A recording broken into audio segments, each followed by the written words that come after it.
बिहार विधानसभा चुनाव को लेकर सरगर्मियां बढ़ चुकी हैं। चुनावी पारा पूरी तरह से हाई हो चुका है। इन सबके बीच प्रशांत किशोर की पार्टी को चुनाव चिन्ह मिल चुका है और अब वे उसी चुनाव चिन्ह के साथ चुनावी मैदान में उतरेंगे। जैसे ही प्रशांत किशोर को पार्टी का चुनाव चिन्ह मिला, उन्होंने हाथों हाथ इसे मुद्दा बना लिया और जेडीयू, आरजेडी, कांग्रेस और बीजेपी समेत तमाम दिग्गज पार्टियों की मुश्किलें बढ़ा दी। तो चलिए जानते हैं प्रशांत किशोर की पार्टी का चुनाव चिन्ह आखिर क्या है और उन्होंने इसे मुद्दा क्यों बनाया है।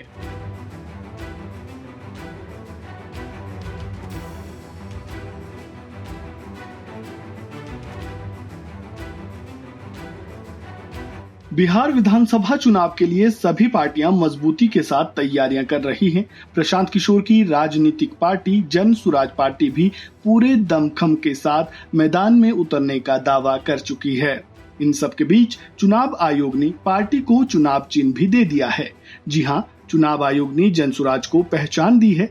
अब बिहार विधानसभा चुनाव में प्रशांत किशोर की पार्टी झोला टांग के चुनावी मैदान में उतरेगी।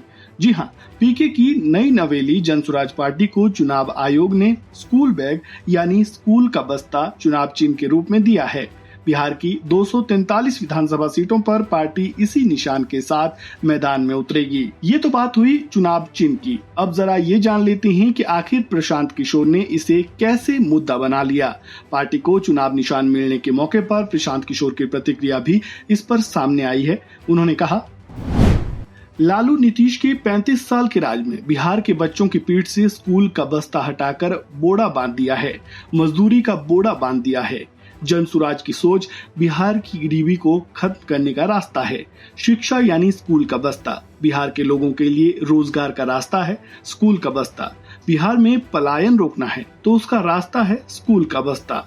इसलिए जन सुराज का चुनाव चिन्ह है स्कूल का बस्ता, क्योंकि पढ़ाई से ही लोगों का विकास हो सकता है, पढ़ाई से ही गरीबी दूर हो सकती है।